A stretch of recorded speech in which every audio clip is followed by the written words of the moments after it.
Louvado seja o nosso Senhor Jesus Cristo, para sempre seja louvado. Vamos então continuar o nosso estudo bíblico, continuar fazendo o nosso diário espiritual. Eu te convido então para que a gente possa mergulhar hoje no Evangelho segundo São João. Hoje nós vamos fazer o capítulo 2 e 3 do Evangelho de São João. Vamos lá?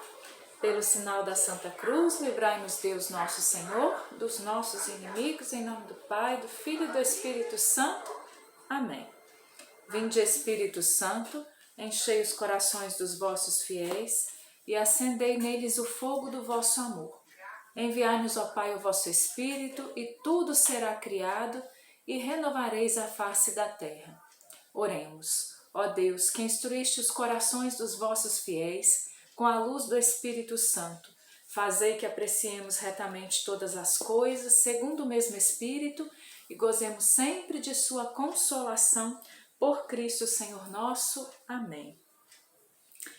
Pedindo ao Espírito Santo que venha mesmo encher o nosso coração, que venha nos preencher, nós te pedimos, Espírito Santo, que tu venhas iluminar a nossa inteligência, a nossa razão, os nossos olhos, os nossos sentidos, Espírito Santo, e que o Senhor nos faça mergulhar na palavra de Deus.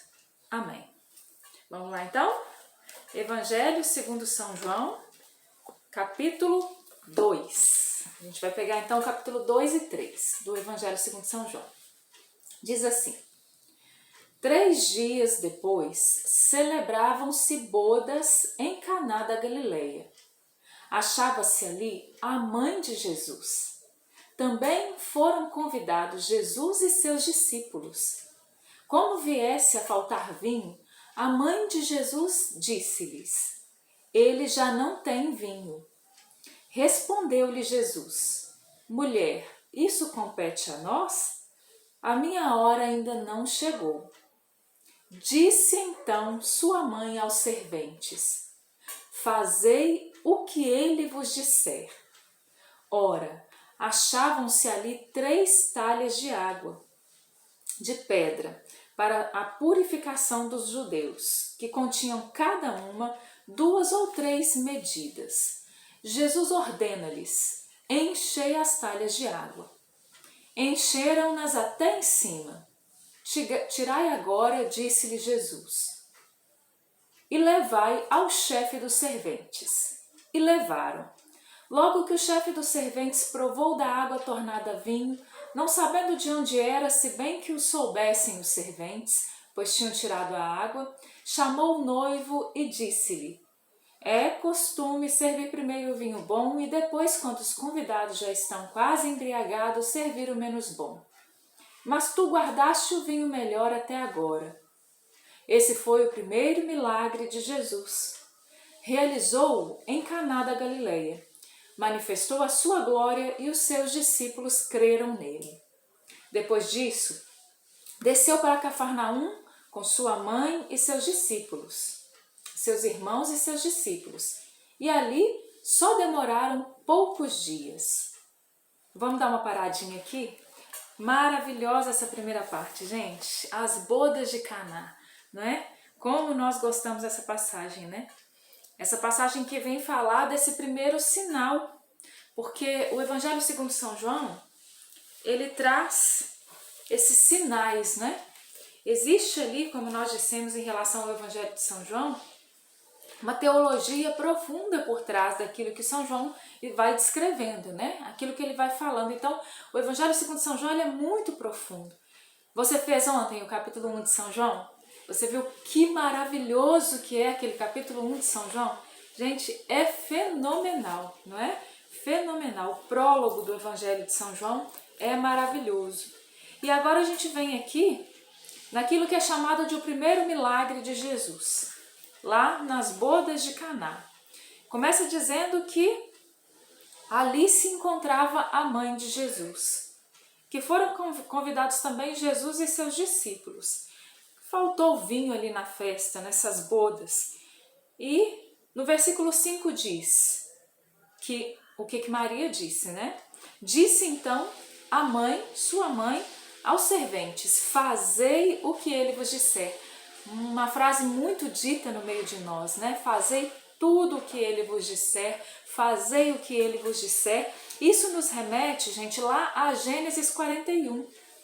Quem tem aí, sobretudo as Bíblias de estudo, elas trazem aqui no cantinho, olha, muita gente fala assim, para que servem essas passagens bíblicas que vem aqui, olha? Ao lado, muitas vezes, de vários versículos aí, vem uma ou mais passagens bíblicas, né? Então, aqui, isso é a referência bíblica. Ou seja, aquela passagem, ela tem uma outra passagem que está linkada nela, né? Que é interessante a gente ler essa passagem, que traz essas passagens ao lado aí. É interessante a gente buscar nessas passagens bíblicas para ver o que está falando lá, para que a gente possa fazer mesmo essa analogia ali, buscar o que tem de comum nessas passagens. Isso vai enriquecendo o nosso conhecimento, o nosso entendimento ali da passagem. E se a gente for lá em Gênesis 41, 55, deixa eu pegar aqui para a gente poder ver como que a gente faz isso, né? Gênesis, esqueci já, 41, Gênesis 41, vamos lá, 55, vamos ver o que fala lá em Gênesis 41, 55, diz assim, olha, em seguida houve fome também no Egito, e o povo clamou ao faraó pedindo pão. Este disse a todos os egípcios, ide a José, fazei o que ele vos disser. Olha só, então já vai fazendo aqui essa comparação de Jesus com José do Egito, né? Ali, da mesma forma, o povo tinha fome, e o povo recorreu a José. Se a gente for buscar lá na história, né? Voltar lá, José que interpretou o sonho do faraó, e que viu ali um tempo de fartura e depois um tempo de penúria, e nesse tempo de fartura ele ajuntou, e no tempo de penúria o Egito tinha para si e para os outros ainda. Então vai fazendo essa analogia bíblica, né? Mas busque aí sempre essas referências na Bíblia. Versículo 6. Achavam-se ali, outra referência que traz também, aqui já no rodapé, é muito interessante, que eu achei maravilhoso, é em Êxodo 19:8, onde lá em Êxodo, né, na primeira aliança, na aliança do Antigo Testamento, o povo responde, né, a Deus, o povo responde ali em Êxodo 19, faremos tudo o que o Senhor disse. Depois ali que é dada a lei, né, naquela primeira aliança, na aliança do Sinai com Moisés e o povo ali na travessia do deserto, o povo diz, faremos tudo o que o Senhor disse. E Maria vem retomar e dizer, fazei tudo o que ele vos disser, chamando, né, esse povo então da nova aliança a essa obediência a Jesus, né? Maravilhoso. Versículo 6, ora, achava-se ali 3 pedras, eu já tinha lido isso, né? A gente já tinha lido a primeira parte toda, gente, porque minha cabeça não funciona muito bem, não. Então, olha só, nessa primeira parte vem falar, outra coisa que eu achei interessante, que eu encontrei aqui também nessa explicação da Bíblia, é que vem falar que tem ali 6 talhas de pedra. Essas 6 talhas são enchidas de água, Jesus manda encher de água e depois ele transforma em vinho, né? Então, fazendo aqui essa analogia com as tábuas da lei. As tábuas da lei da primeira, né, aliança ali com Moisés no Sinai, foi escrita ali a lei nas tábuas da lei, que eram tábuas de pedra, né?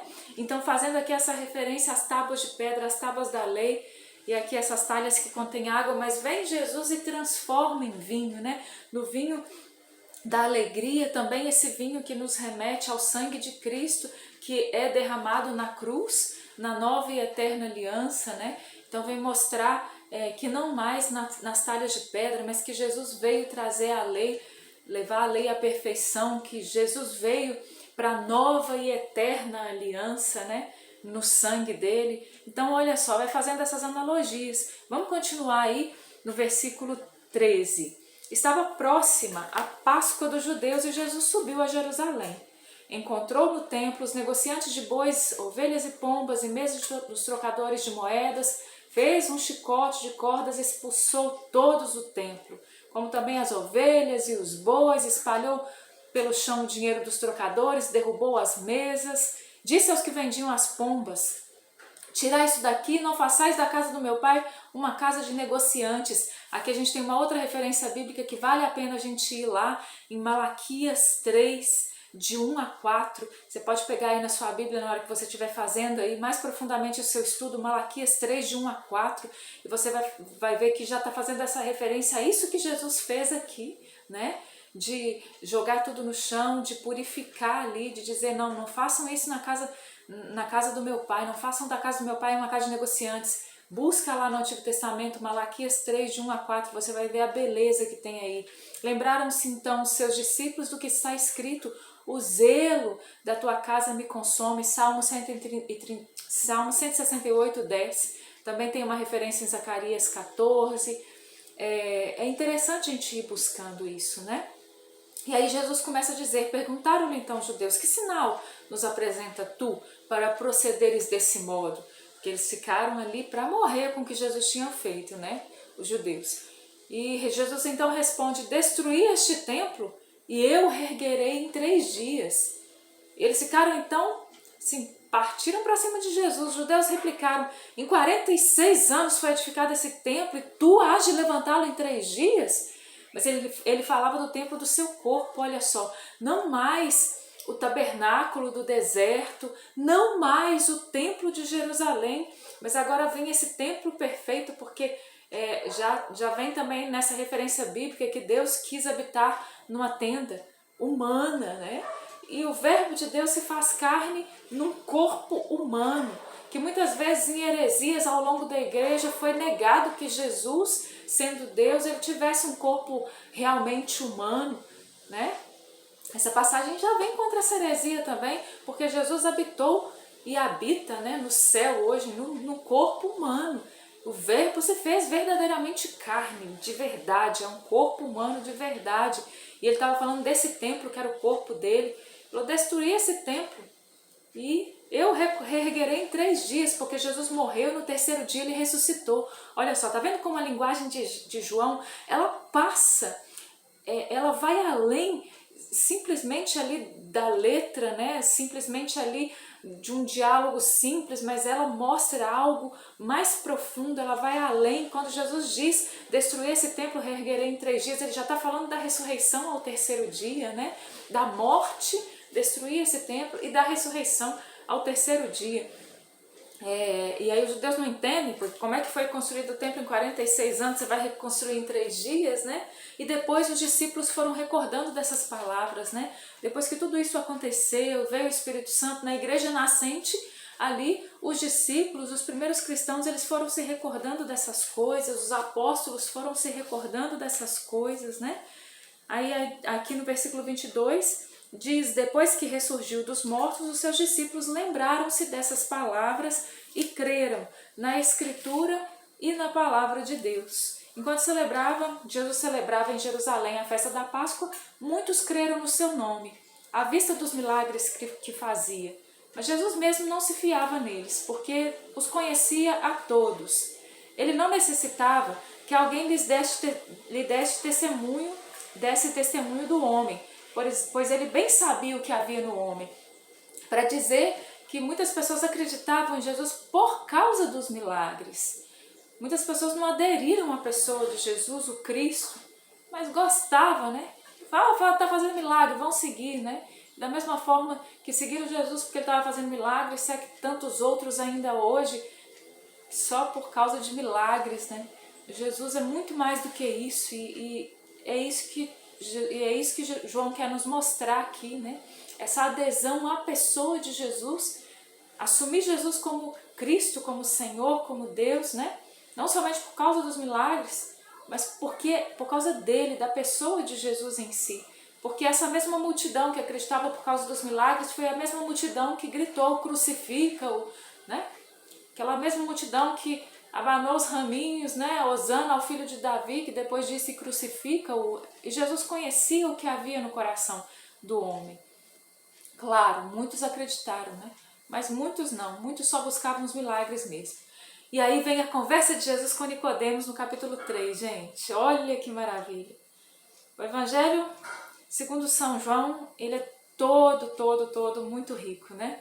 Havia um homem, capítulo 3, entre os fariseus, chamado Nicodemos, príncipe dos judeus. Acompanha comigo na sua Bíblia aí. Mesmo se for outra tradução, você vai ver que está falando a mesma coisa. Este foi ter com Jesus de noite e disse-lhe: Rabi, sabemos que és um mestre vindo de Deus, ninguém pode fazer esses milagres que fazes se Deus não estiver com ele. Jesus replicou: em verdade te digo, quem não nascer de novo não poderá ver o reino de Deus. Nicodemos perguntou-lhe: como pode um homem renascer sendo velho? Porventura pode entrar de novo no seio de sua mãe e nascer uma segunda vez? Respondeu Jesus: em verdade te digo, quem não renascer da água e do Espírito não poderá entrar no reino de Deus. O que nasceu da carne é carne, o que nasceu do Espírito é Espírito. Não te maravilhes que eu te tenha dito, necessário vos é nascer de novo. O vento sopra onde quer, ouves-lhe o ruído, mas não sabes de onde vem nem para onde vai.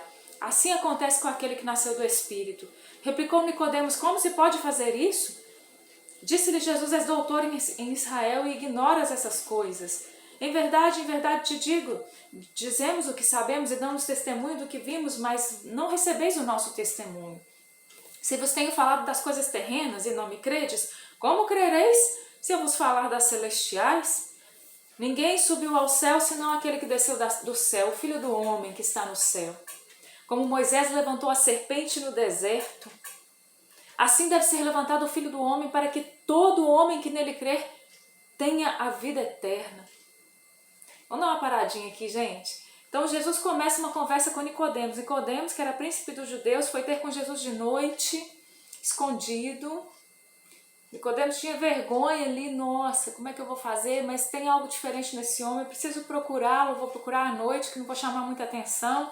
Nicodemos começa uma conversa com Jesus, Jesus parece que muda de assunto com ele, que Nicodemos fala: Rabi, sabemos que és um mestre vindo de Deus, ninguém pode fazer esses milagres que fazes se Deus não estiver com ele. Nicodemos já começa a reconhecer ali, né, que existe uma realidade de Deus nele.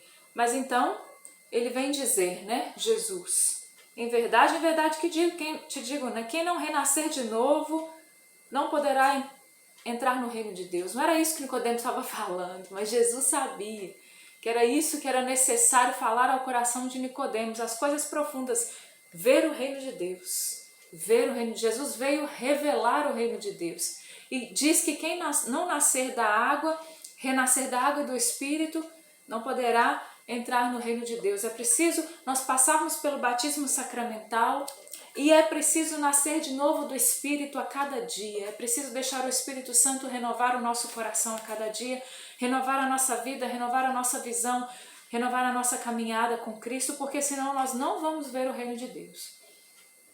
E aí, dentro dessa realidade, ele continua falando ali do Espírito Santo, e depois no versículo 14 ele diz que como Moisés levantou a serpente no deserto, assim vai ser levantado o Filho do Homem. E como o Filho do Homem foi levantado na cruz? Como Jesus foi levantado como a serpente no deserto? Na cruz, levantado na cruz. Então Jesus já remete, né, que o Evangelho segundo São João já nos remete a Jesus crucificado, para que todo homem que nele crer tenha a vida eterna. E o versículo 16 continua dizendo: com efeito de tal modo Deus amou o mundo que lhe deu seu Filho único, para que todo aquele que nele crer não pereça, mas tenha a vida eterna. Se a gente for lá, nessa referência de Moisés que levanta a serpente no deserto, as pessoas eram picadas pelas serpentes ardentes e começaram a morrer. O povo começou a morrer. Então Deus manda ele levantar ali, erguer uma serpente de bronze, e aquele que olhasse para a serpente de bronze ficava curado, né? Já é ali uma referência, né? Se encontra aqui no Novo Testamento como uma referência a Jesus. E aí Jesus vem dizer que Deus amou o mundo de tal forma que deu o Filho único. Não mais a serpente de bronze, mas o Filho único dele, para que todo aquele que nele crer não pereça. As pessoas olhavam para a serpente de bronze e elas eram curadas. Agora, aderindo à pessoa de Jesus, crendo na pessoa de Jesus, nós não pereceremos. Mas nós teremos a vida eterna. Lá no Antigo Testamento eles não morriam, eles eram curados. Agora, essa cura total que Jesus vem trazer à humanidade para elevá-la a Deus. Pois Deus não enviou o mundo o Filho ao mundo para condená-lo, mas para que o mundo seja salvo por ele. Quem nele crê não está condenado, mas quem não crê já está condenado, porque não crê no nome do Filho único de Deus. Ora, esse é o julgamento: a luz veio ao mundo, mas os homens amaram mais as trevas do que a luz, que é aquilo que ele já falou no capítulo 1, pois suas obras eram más. Porquanto todo aquele que faz o mal odeia a luz e não vem para a luz, para que suas obras não sejam reprovadas. Mas aquele que pratica a verdade vem para a luz, torna-se assim claro que suas obras são feitas em Deus.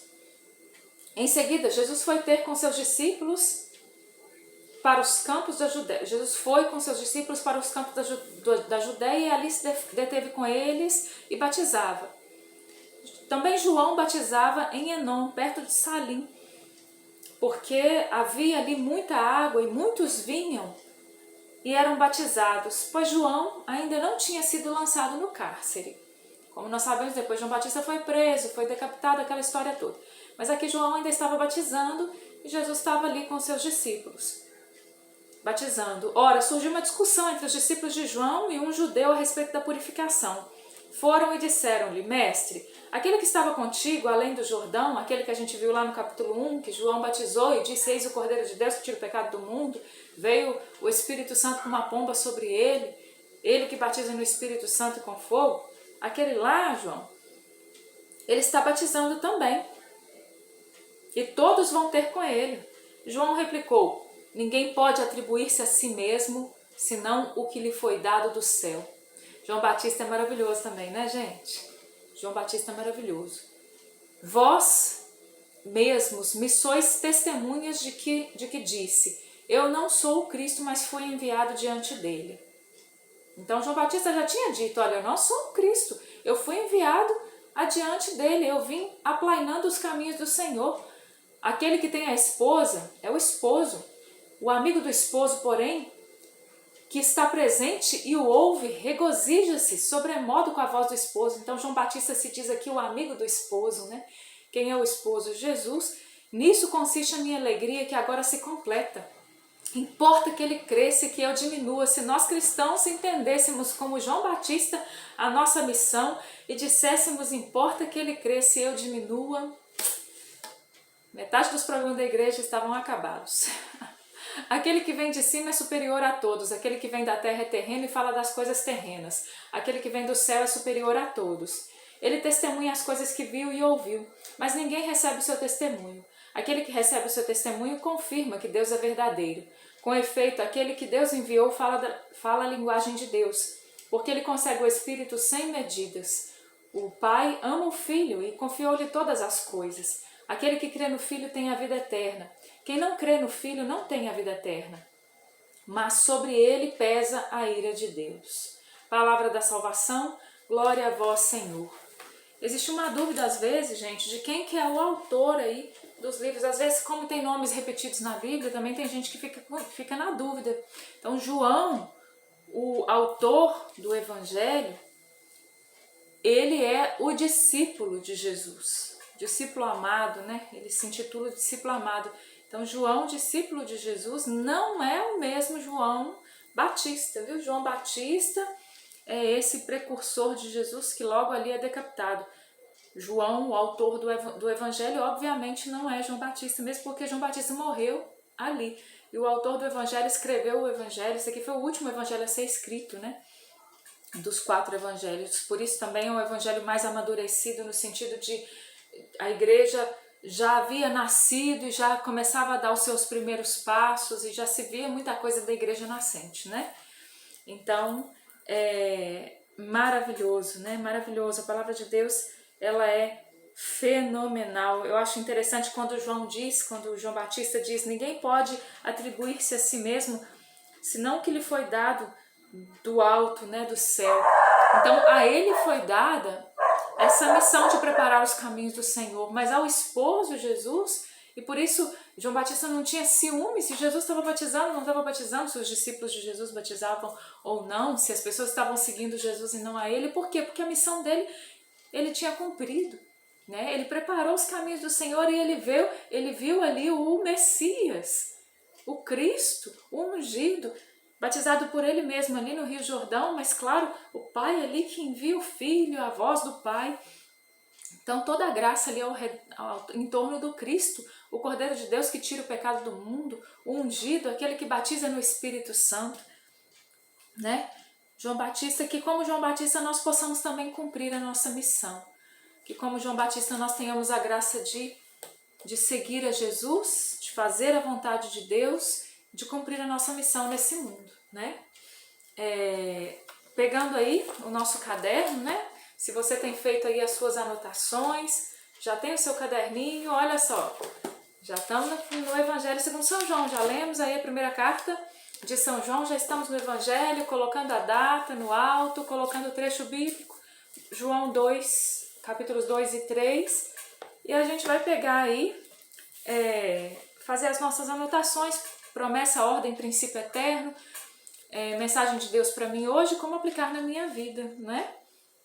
Eu encontrei aí, olha, uma promessa no versículo 16, eu encontrei uma ordem aí no versículo 16 do capítulo 3, versículo 16 do capítulo 3, eu encontrei uma ordem, no capítulo, uma promessa aliás, no capítulo 2 eu encontrei ordem aí, olha, fazei tudo o que ele vos disser, né, no final do versículo 5, no versículo 7 eu encontrei ordem no versículo 16 do capítulo 2 ainda, aqui no versículo 19 do capítulo 2 eu encontrei uma outra promessa, não é?